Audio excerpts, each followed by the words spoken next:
만큼 해야 하는가 이제 그거를 하는 거죠. 그것을 계산하기 위해서 우리가 알아야 될 것들이 무엇인가 이거를 이렇게 봅시다.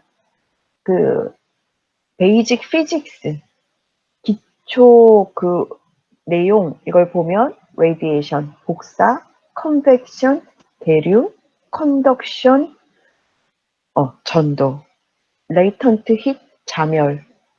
어허? 보면 우리가 다 한 부분이죠.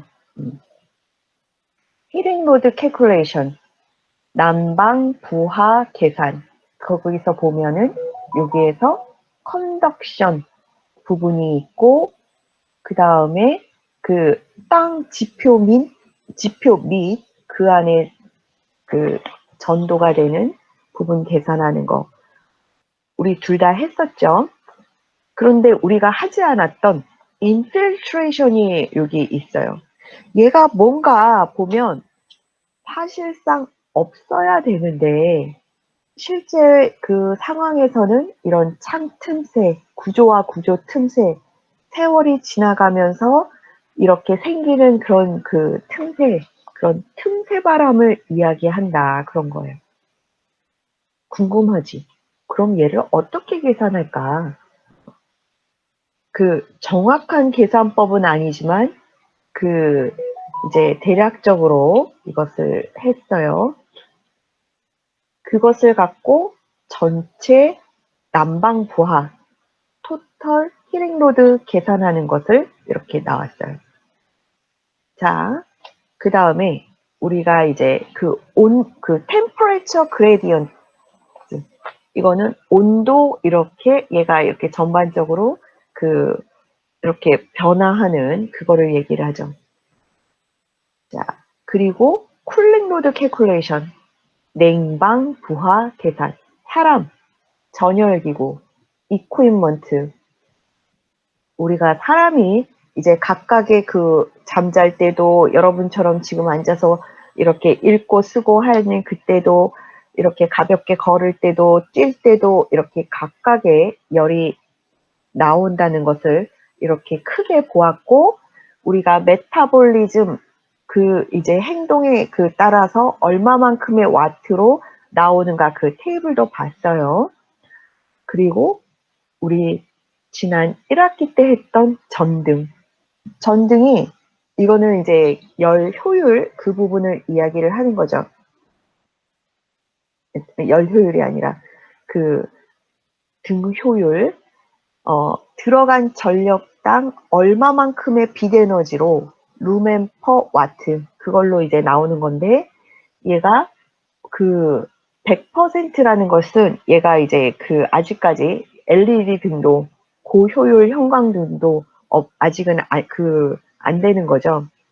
그 중에서 우리가 그 이런 등에서 백열등 에디슨이 발명한 그 인캔덴스티 램프 얘가 굉장히 효율이 안 좋아서 그 100이라는 그 전기 에너지가 들어가면 20 정도가 빛으로 가고 나머지 80 정도가 열로 나온다는 그런 얘기죠. 그 다음에 이제 이퀴먼트 각각의 그 기계 장치에 따라서 열을 내는 그런 이제 기계 장치들이 우리의 일상생활에 많다 그런 거예요. 지금 여러분이 사용하는 핸드폰, 컴퓨터 이런 것도 다 열을 내는 기구들이죠. 그리고 우리 이제 그 냉장고, 뭐 전기 주전자, 뭐 가스레인지 그런 것들도 다 열을 내는 그런 거예요. 세탁기, 건조기 그런 것들도 열을 내는 거죠. 그런 것들이 이제 그 각각의 열량 나오는 것도 계산하고 그리고 쿨링 로드 템퍼레처 디퍼런셜 이거는 이렇게 테이블이 있어요. 그 실험실에서 이제 각각 동서남북 방위에 따라서 이제 각 창호 시스템에 따라서 그 열을 얼마나 받는가 그것들을 이렇게 계산한 그거죠. 내가 그 사용하는 그 창호 시스템에 따라서 얼마만큼의 열을 얻는가. 냉방을 하니까 실내로 열을 얻는 요소들이 다 이제 계산이 돼야 되는 거죠. 그리고 쿨링 로드 템퍼레처 디퍼런셜은 벽체의 그 부분이고 그 창으로 이렇게 열을 얻는 radiation through window, solar heat gain factor 그거를 이제 계산을 또 하고 우리가 이제 이제 종합적으로 그러므로 난방부와는 뭘로 냉방부와는 뭘로 계산하는 이제 요약이 지금 우리가 이제 이 후반부에 여기 할 내용이에요. 자, 그래서 우리가 이제 쭈루루 봅시다. 우리가 이제 specific heat, 비열, 그것을 우리가 이제 요 수업 첫 시간부터 보았죠. 여기에서 이제 요 자료가 영어이기 때문에 여기서 사용된 자료가 브리티시 서멀 유닛, BTU, 그걸로 되어 있는데, 우리가 이때까지 배운 거는 IS 유닛, 셀시어스, 킬로그램, 이제 그걸로 했는데, 지금 여기 자료가 뭐 파운드, 뭐 페런하이트 그런 걸로 되어 있지만 우리가 이때까지 나눠준 핸드아웃에 이렇게 보면은 되어 있어요. 비열 스페시픽 힛이 이제 요 각각의 이 서멀 프로퍼티죠. 각각의 재료에 따라서 이 밀도, 컨덕티비티, 컨덕턴스, 서멀 컨덕티비티는 K고 컨덕턴스는 대문자 C죠. 레지스턴스는 C분의 1이 R이고 그런 스페시픽 힛 값들이 이렇게 재료에 따라 다르다. 우리가 이제 IS 유닛으로 된 거는 우리 나눠준 핸드아웃 부분에서 있어요.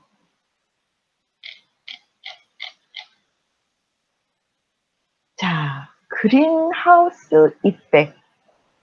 아까 우리가 이런 짧은 파장의 태양빛이 유리를 지나면서 얘가 긴 파장의 빛으로 바뀌어요.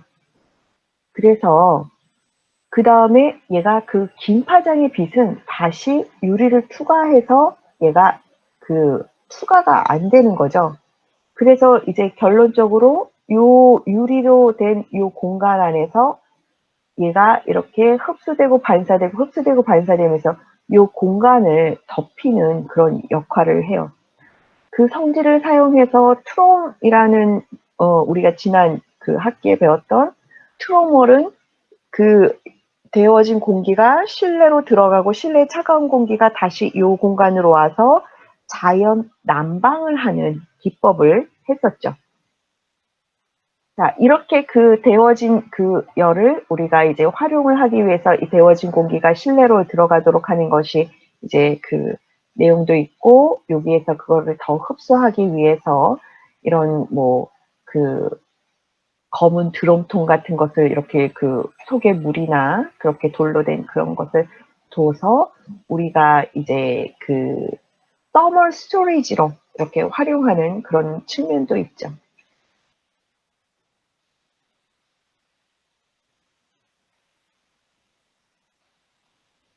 자, 요런 이미스티 그거는 이제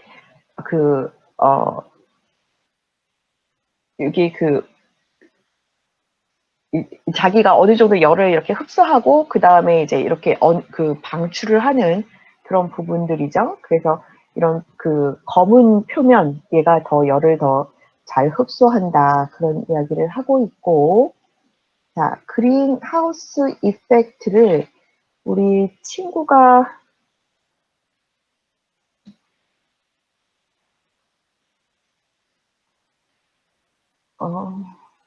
볼까요? 아까 이제 말로 설명한 것, 아니, 여기 그냥 우리 봅시다. 이제 말로 설명한 것을 여기 이제 요 글로 설명하고 있었죠.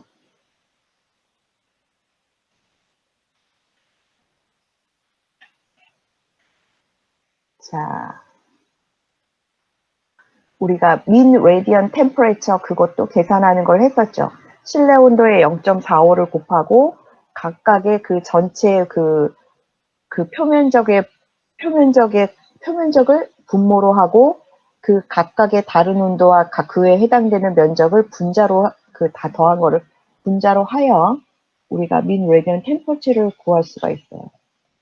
컨벡션, 대류는 어떤 식으로 얘가 흐르나 이렇게 보면 우리가 이렇게 수평적으로 이렇게 있었을 때 더운 공기가 위로 가고 차가운 공기가 아래로 가죠. 이제 이러한 흐름을 형성을 하고 이렇게 벽체가 이렇게 공기가 위로 가는 그런 상황이 됐을 때 여기 이 더운 공기가 위로 가니까 여기에 있던 상대적으로 차가운 공기는 이렇게 가는 걸 형성을 하죠. 언제 이렇게 성층, 차가운 공기는 아래로 있고 따뜻한 공기는 위로 있는 이렇게 분리된 상황, 그것이 이제 발생하는가, 그것을 이렇게 살펴보면 우리가 이제 차가운 공기가 아래에 있을 때, 여기 따뜻한 공기가 위로 있을 때 되는 거죠. 즉, 여기 윗부분에서 남방 따뜻한 바람이 이렇게 약한 속도로 나오면 아래에 있는 차가운 공기가 계속 밑에 있고 따뜻한 난방된 공기가 위에 있어서 이런 실내에 성층 현상이 발생을 하게 된다, 그런 얘기예요.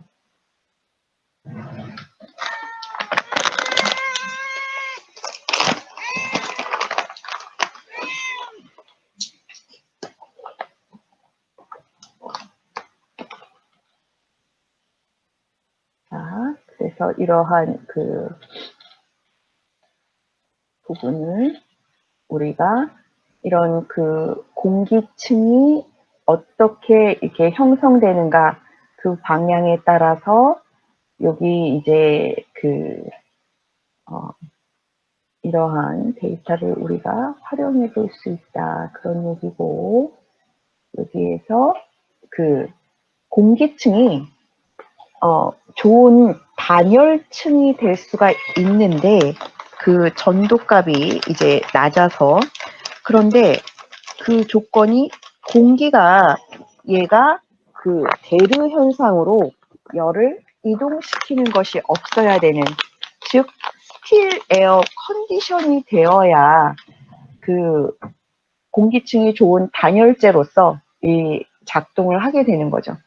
즉 우리가 이제 공기층을 단열재로서 사용을 할 때는 움직이지 않게 이제 간격이 좁다던가 즉 이중유리면 유리와 유리 사이의 간격이 뭐 이제 2cm를 넘지 않는다던가 그 안에 이제 공기층이 움직이지 않도록 램크라우스의 IIT 스튜던트 센터처럼 그 안에 이제 이런 장치를 한다던가 여러 가지 방법을 하죠.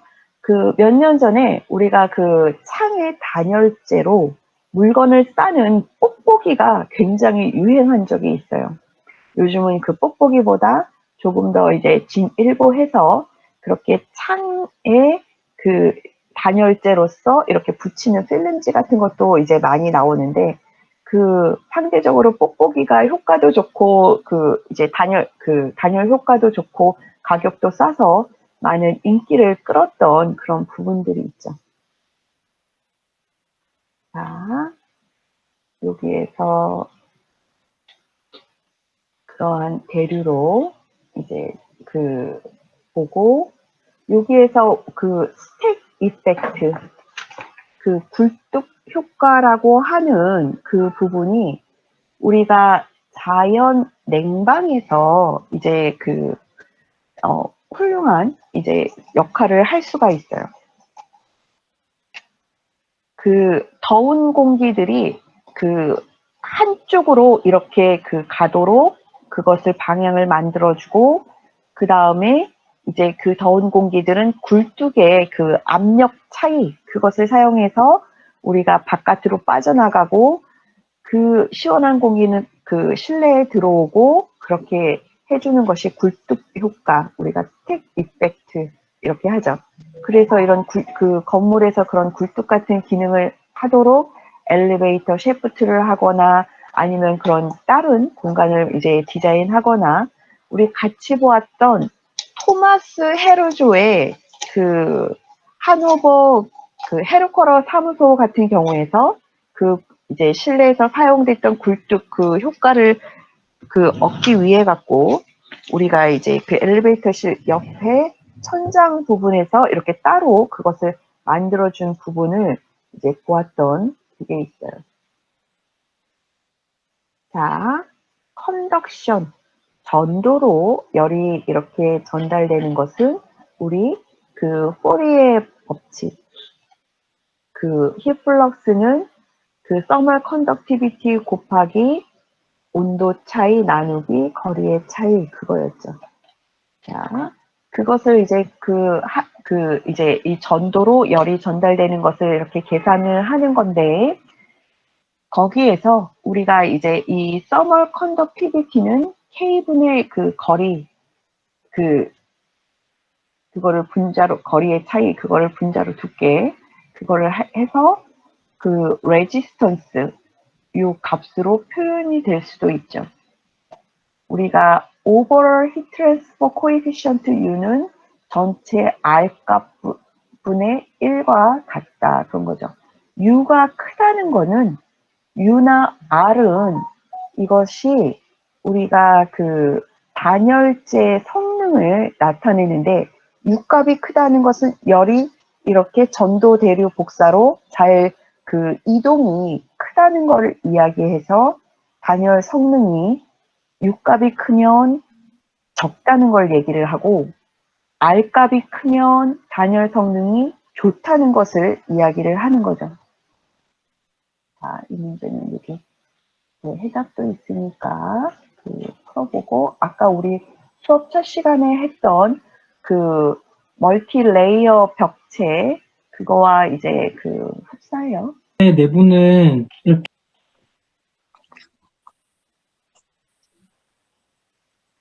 레이턴트 힛 자멸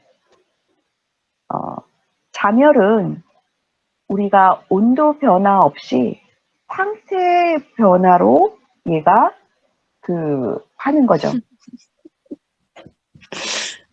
이베포레이티브 쿨링 하는 방법이 우리가 여름에 자연 냉방에 그 상온 상태의 물을 얘가 액체 상태에서 기체 상태로 해줄 때 그 물이 액체가 기체 상태로 상태 변화를 할 때 온도는 변하지 않는데 얘가 주변의 열을 흡수해서 상태 변화를 하는 거죠.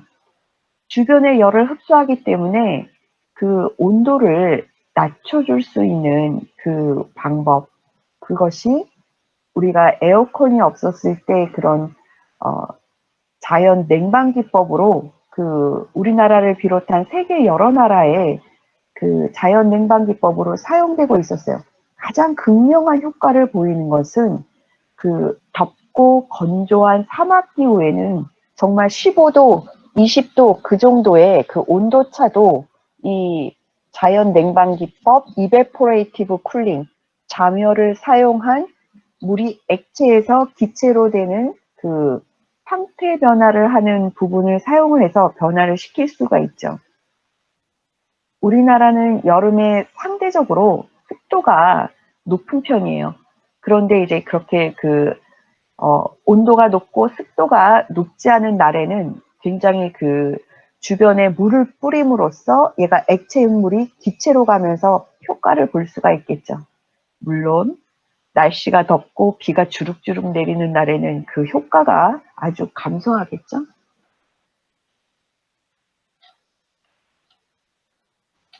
자, 그래서 우리가 이런 난방부하를 계산을 하는데 이건 여러 가지 방법이 있겠는데 우리가 이제 가장 크게 전도로 건물이 있으면 그 건물에서 우리가 이제 네 번째 핸드아웃의 첫 번째 페이지 기억이 나는지 모르겠어요. 여름의 낮과 밤, 겨울의 낮과 밤 이때 난방을 할 때는 겨울의 낮과 밤이죠. 그때에 내가 실내 온도를 이렇게 맞춘 거에서 주변으로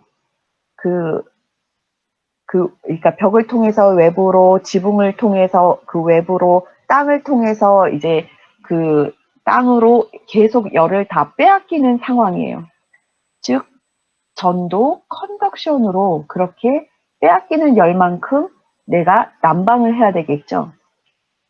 그때에 그 실내 온도와 바깥의 온도 차이, 그것을 계산을 하고 그 면적, 이제 요 면적이라는 거는 벽체, 창, 지붕, 그걸 다 그 면적을 얘기를 하겠죠. 그리고 이제 전반적인 heat transfer coefficient, 그것을 여기 overall heat transfer coefficient 값을 구해야겠죠. 벽체와 그 지붕 다 이게 값이 다른걸요? 그럼 각각에 따른, 자, 그렇게 계산을 하는 것이 가장 정석적이고, 이제 조금 더 간단하게 계산을 하고자 하는 여러 가지 뭐랄까, 간략법, 이런 것들이 이제 존재해요. 난방을 겨울이라고 항상 하는 건 아니죠.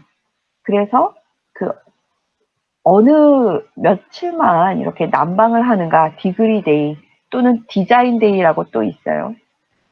그것에서 24를 곱하고 난방을 해야 될 면적에다가 오버롤 트랜스퍼 코에피션트를 곱하는 그런 방법도 있다. 그런 얘기고, 여기서 이제 디자인 데이는 여기 이제 98%보다 이제 날이 추울 때, 그때 이제 난방한다, 이런 거죠. 자, 여기 지표면 밑에 전도로 이걸 할 때 우리가 이제 전도 부분에서 계산하는 걸 배웠어요. 지표면 밑에 들어간 벽체의 면적, 바닥판의 면적, 그리고 지표면으로 들어간 이런 부재의 면적, 길이와 면적, 그것을 다 계산을 하는 빌로우 그레이드, 그걸 했죠. 이 U 팩터, 얼스 팩터, 그걸 곱하고, 그 다음에 이제 오버롤 트랜스퍼, 벽체로 이렇게 오버롤 트랜스퍼 코에피션트를 곱하고, 면적, 그것을 곱하는 거죠. 벽체면 0.5, 얼스 팩터가 0.5, 바닥판이면 1, 그렇게 됐던 것이 기억이 날 거예요. infiltration. 원래는 없어야 되는 틈새 바람이죠. 그런데 시공이 잘못됐다거나, 이제 부재와 부재 사이가 이렇게 세월이 지나면서 뜬다던가, 그러한 틈새 바람이 항상 이제 살면서 생기기 마련이죠. 틈새 바람을 어떻게 계산할 것인가, 이제 그게 나오는데, 가장 간단하게 있는 실의 부피, 그것을 여기 하고, 우리가 겨울에도 각실에 하루 2번 환기를 시켜주세요. 그런 환기 횟수 곱하는 것을 요 틈새 바람으로 우리가 난방 계산을 해주는 거에 포함시킨다. 그런 이야기예요. 원래는 틈새 바람의 정확한 그것을 계산을 하려면 각 공간마다 이제 이렇게 우리 바퀴벌레 잡을 때 이렇게 연막탄 같은 거 뿌렸다가 몇 시간 후에 이제 얘가 연기가 사라지면 창문 열어서 환기하고 그럴 때 사라지는 연기가 이 전체 부피에서 얼마만큼 처음에는 얼마고 얼마만큼 없어졌는가 측정해서 그렇게 하는 방법도 있겠죠. 그거는 모든 공간이 다 이 틈새 바람의 유율이 다르기 때문에 그거를 다 해주기는 힘들어서 이런 일반적인 환기 비율, 환기 횟수, 그것으로 이렇게 대신한다. 그런 얘기예요. 그리하여 전체 우리가 난방 부하 계산은 여기 전도로, 컨덕션으로 열을 빼앗기는 부분하고 우리가 이제 그 땅으로 그 슬래브나 이제 그 빌로우 그레이드로 이렇게 열을 빼앗기는 부분 계산하고 infiltration으로 그 열을 빼앗기는 부분을 계산을 해서 난방 부하를 계산해 준다 그런 거죠. 냉방 부하보다는 난방 부하가 상대적으로 아주 간단한 편이에요. 자, 사실상 이제 그 이렇게 온도가 그 이렇게 점진적으로 변해서 우리가 이제 뭐 열 용량 그것을 어떻게 부재해서 더 전략적으로 배치를 하는가 그런 거에서 이제 좀 더 효과를 볼 수 있다 그런 이야기를 하고 있고, 자, 쿨링 로드 캘큘레이션 냉방 부하 계산 여기가 있는데, 자, 사람 봅시다. 우리가 그 사람당 그 공간에서 하는 활동, 그 거기에 얼마만큼의 열량이 나오는가 곱하기 그 사람의 수. 예를 들어서 교실에 10사람이 이렇게 있어요. 그러면 한 사람당 그 교실에서 하는 활동, 읽거나 쓰거나 이렇게 하겠죠. 그 활동에서 나오는 열, 그때는 이제 200W인 거죠. 그때 그 사람의 수, 이제 선생님과 학생 수를 다 이렇게 더한 것만큼 곱해주면 그 이제 그 공간에 사람으로 인해서 얻어지는 열, 그거죠. 냉방 부하는 그 열이 모두 다 그 냉방 부하에서 그 더 차가운 냉방이 돼야 그 열이 없어지니까 열을 얻는 모든 요소는 나쁜 요소예요. 반대로 난방에서는 열을 얻는 모든 요소는 긍정적 요소죠. 그래서 난방 부하를 계산할 때 사람이 그 공간에 많은 거는 긍정적 요소라서 따로 계산을 해주지 않았어요. 자, 우리가 이제 그 메타볼리즘 힛 그거를 이제 테이블로부터 봤었죠. 여기서는 BTU로 계산을 했지만, 자, 여기에서 이제 조명 그것을 봅시다. 조명이 이제 그 우리가 이제 간략하게 그 조명 하나당 뭐 3.4W를 낸다 해서 이렇게 간략하게 계산을 하는 것도 있고, 정말로 이제 예를 들어서 스튜디오, 무대 그러한 공간에서는 우리가 그 보통 이런 등 효율 그게 안 좋은 그 백열등을 많이 사용을 하죠. 왜냐하면 색감이 좋기 때문에. 그래서 그 상대적으로 더 많이 열이 나요. 그러면 그런 요 일반적인 3.4W 그거보다 다른 직접적인 그 각각의 그 백열등이 몇 개고 여기에서 그 뭐 할로겐 등이 몇 개고 거기에서 나오는 열이 그 각 등당 그 종류에 따라서 얼마인지 다 그걸 계산을 해줘야 실제로 냉방이 되겠죠. 그래서 방송사 건물 같은 경우에는 한겨울에도 냉방을 해줘요. 아니면 너무 더워서. 자, 그렇죠? 자, 이퀴먼트 그거는 우리가 이제 그 뭐 굉장히 많죠. 뭐 뭐 컴퓨터, 헤어드라이어, 뭐 TV 이런 것들도 다 이제 열을 발생을 하기 때문에 이제 그러한 그 제품들의 열을 발생하는 거를 다 해줘야 한다 그런 얘기예요. 그래갖고 우리가 이제 특히 부엌에서 사용하는 제품들, 전자레인지, 냉장고, 뭐 이제 전기포트, 이제 뭐 세탁기, 건조기, 특히 건조기에서 열이 당연히 많이 나겠죠. 그러한 부분들에서 이제 열이 많이 나는 것들을 다 계산해준다 그런 얘기죠. 자, 쿨링 로드 템퍼레처 디퍼렌셜. 아하, 얘는 어떤 건가 봅시다. 잠깐만요. 이렇게 생겼어요.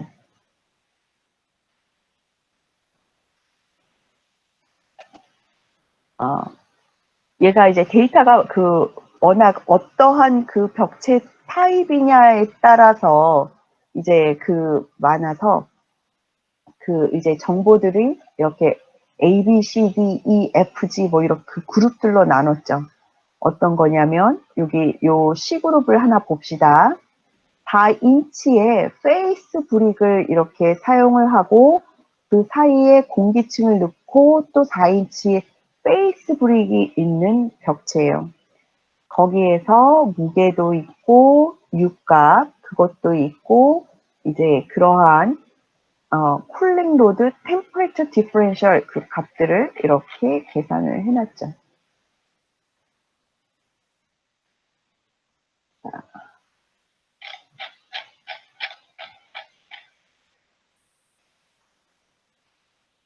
그래서 여기 쿨링 로드 템퍼레처 디퍼런셜로 이렇게 각각의 벽체 군에다가 면적 거기에서 사용되는 육값 그걸로 이렇게 계산을 해줄 수가 있다. 그런 얘기고. 자, 창으로 열 취득을 하는 부분이죠. 그러면 난방을 할 때는 얘가 문제가 되지 않나요? 난방을 할 때 낮에는 이 창을 통해서 열을 얻는 것이 난방에 긍정적이니까 계산하지 않아요. 열 취득하는 부분을. 문제는 겨울에 밤에 창을 통해서 실내 열을 빼앗기는 부분이 이제 문제가 되는 거죠. 자, 우선 여름에 창을 통해서 복사열로 실내 열을 얻는 부분, 솔라 힛 게인 팩터 그 부분을 우리가 살펴보자 그런 얘기죠.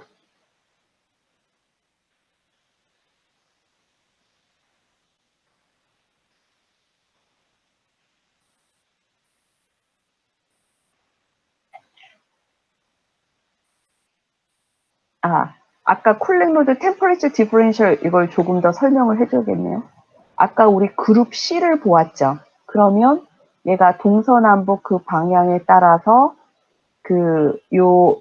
시간에 따라서 이제 얼마만큼의 이제 온도 변화가 있고 여기 미니멈, 맥시멈, 쿨링 로드, 템퍼레처 디퍼런셜 요 값들이 있는지 그것을 보고 우리가 이제 냉방 부하에 이걸 사용할 수 있다 그런 얘기고. 자, 창을 통해서 우리가 열 취득, 솔라 힛 게인 하는 부분을 이렇게 보면 여기에서 이제 아까 우리 쉐이딩 코에피션트 그거를 봤죠? 자, 여기에서 쉐이딩 코에피션트에다가 이제 이렇게 빛이 들어오는 창호의 면적에다가 뭐가 또 들어가냐면 주어진 방향에 따라 얼마만큼의 이제 빛이 이렇게 들어오는가 요 SG도 동서남북 방향 태양의 각도에 따라서 시간에 따라 주어지겠죠.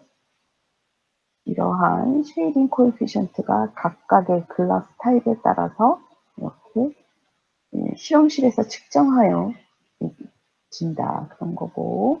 솔라 인텐시티는 북이 40도 정도 됐을 때 얘가 이제 1년의 시간에 따라 다 다르겠죠. 여기에서 나온 3월 21일, 6월 21일, 12월 21일 얘는 6월 21일은 하지, 12월 21일은 동지.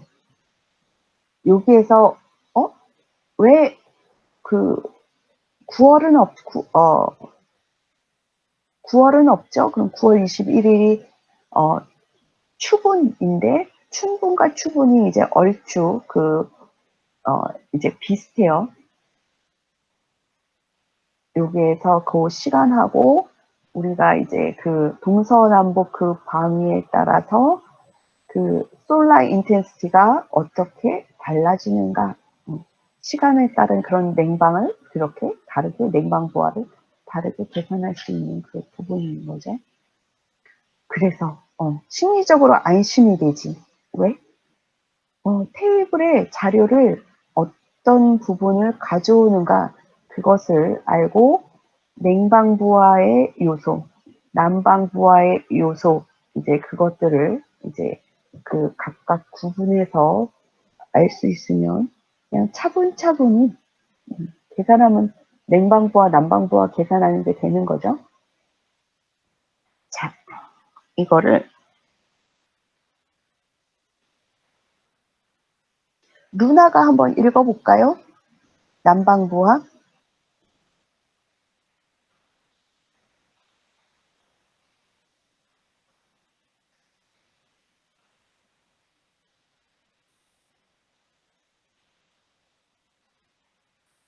여기 난방부와 요게 무엇을 이야기를 하는 건지.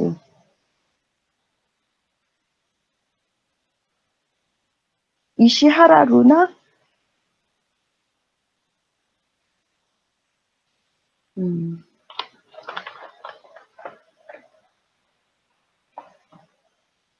외부에서 듣고 있어서 말하기가 힘들어요. 그러면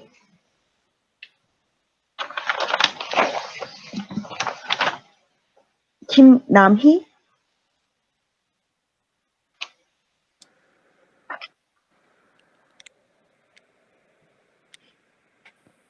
자, 난방부와 계산하는 요 요소들이 무엇을 말을 하는 건가요?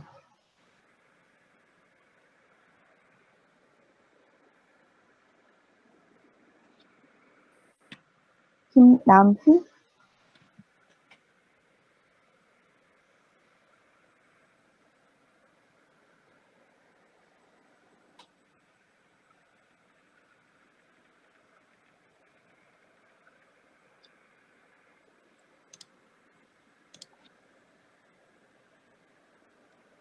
아, 몰라. 나는 안 들리는데.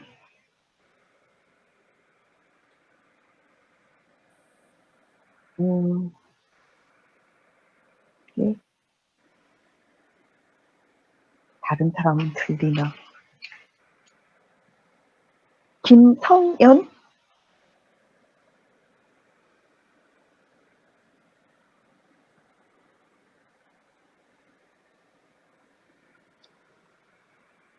성연이도 도서관이야.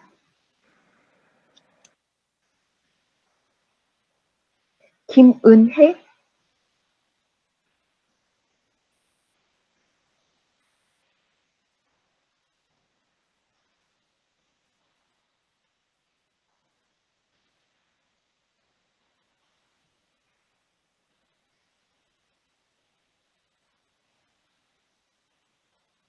김은혜? 양지운?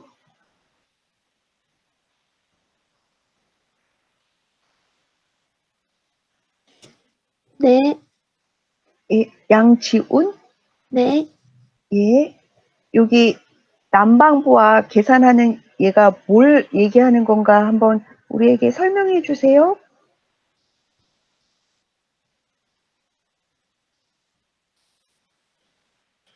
QC, QS, QI 얘가 뭘 말하는 걸까요?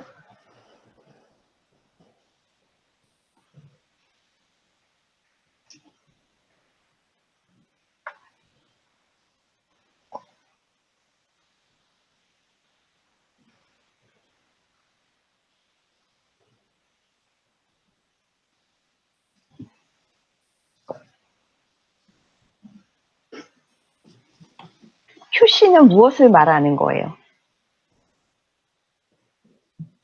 난방부와 계산하는 데 있어서.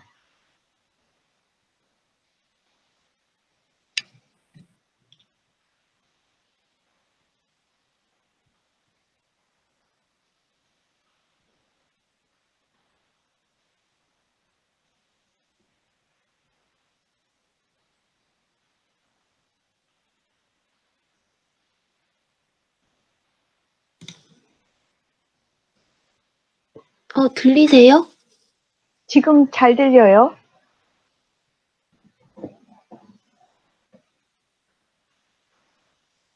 네, 다시 한 번만 말씀해 주세요.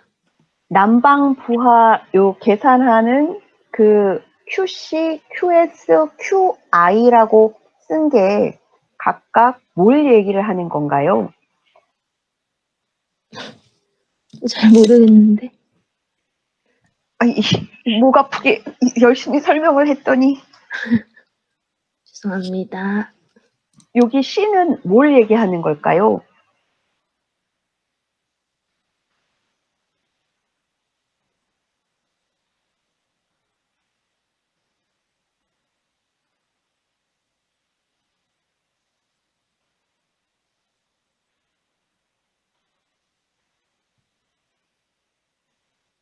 응?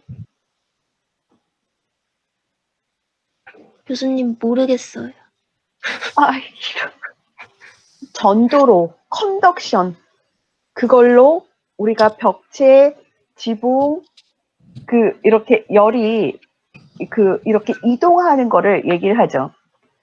난방을 겨울에 낮과 밤에는 우리가 네 번째 핸드아웃의 그 첫 번째 그림처럼 그 실내 난방한 온도가 이렇게 주변으로 낮이던 밤이던 다 빠져나가요. 이렇게 닿아서 이렇게 빠져나가는 부분들을 다 계산해줘라 그런 얘기예요. 여기 두 번째는 QS의 S는 슬래브, 지표면하고 이렇게 맞닿는 바닥면, 여기 벽체, 그것을 다 계산해서 이렇게 땅으로 빼앗기는 그거를 계산해줘라 그런 거죠. 그리고 QI, 여기 I는 infiltration, 이런 틈새 바람.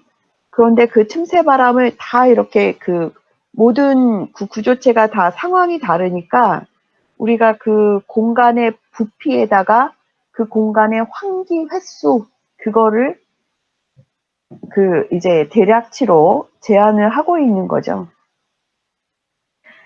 그런 거야. 지훈, 걱정되는군. 우리 11일 날 칼같이 그 시험을 볼 건데, 늦게 들어온 학생도 있어서 다시 얘기를 할게요. 우리가 시험을 볼 때, 그날 여러분들이 그거를 이제 비디오 화면은 켜놔야 한다. 그런 얘기예요. 그래서 여러분들이 시험을 제대로 보고 있는가, 그거를 이제 확인하겠다. 그런 거죠. 자, 그리고 이제 답안지가 흡사하거나 그런 이제 학생은 보여준 사람이나 베낀 사람이나 다 둘 다 F를 받아요.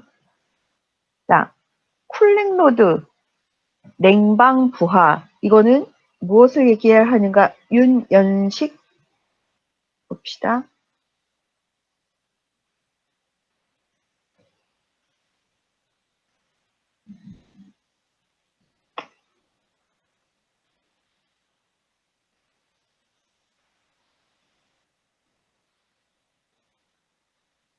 윤연식, 이은송,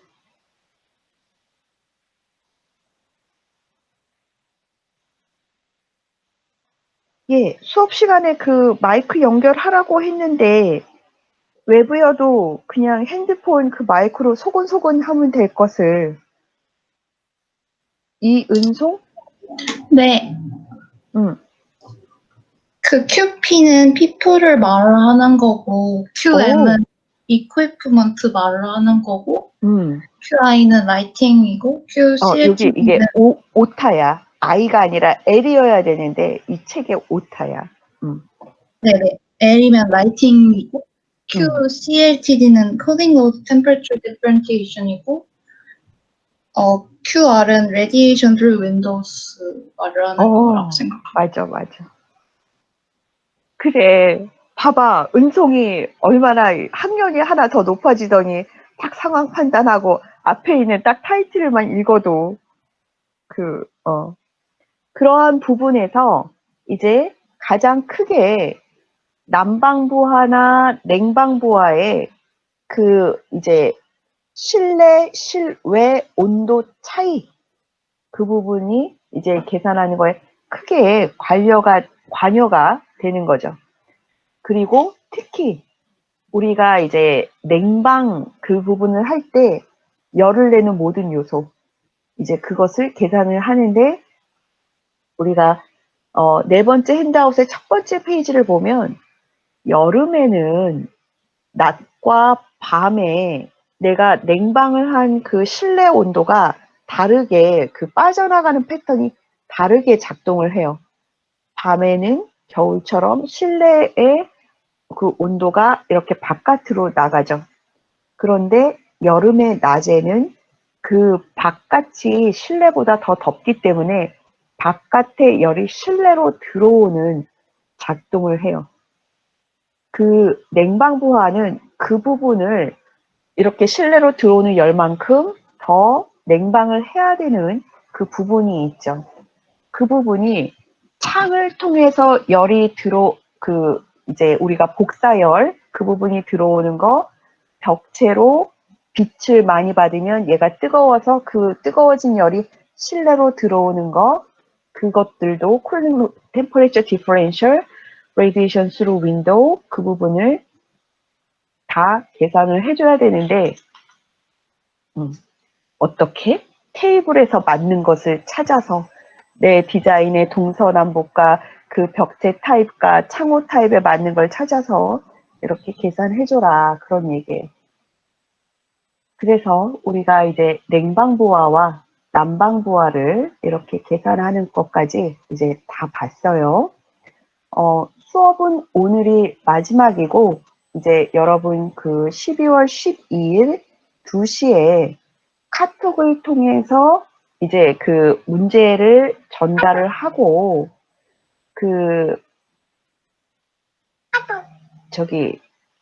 여러분들 그 시험 보기 그 10분 전에 지금 지금 자꾸 카톡이 와서 정신이 10분 전에 지금 우리 구글 미트 이제 그걸 사이트를 줄 거예요. 그때 여러분들이 그 시험 치는 그 동영상을 그 화상을 비디오를 다 켜서 이렇게 보면 어떻게 시험을 치고 있는지 그거는 이렇게 우리 온라인으로나마 이렇게 딱 보면서 시험을 치자 그 얘기예요. 만약 답변이 같은 사람은 모두 다 0점 처리가 된다는 거, 즉 답안지를 보여준 사람이나 답안지를 베낀 사람이나 다 0점 처리가 되는 거죠. 자, 질문이 있나요?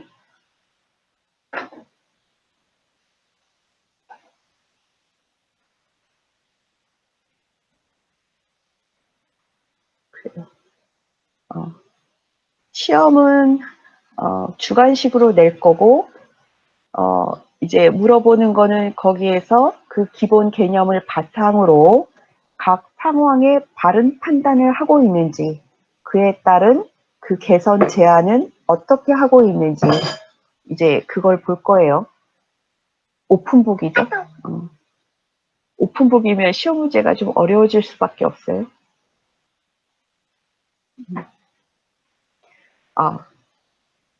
힌트. 나는 내가 수업 시간에 한 내용 플러스 현재 그 시사 문제 응용하는 거를 좋아해요. 네, 그래요. 그러면 12월 12일 날 우리 온라인으로 만납시다.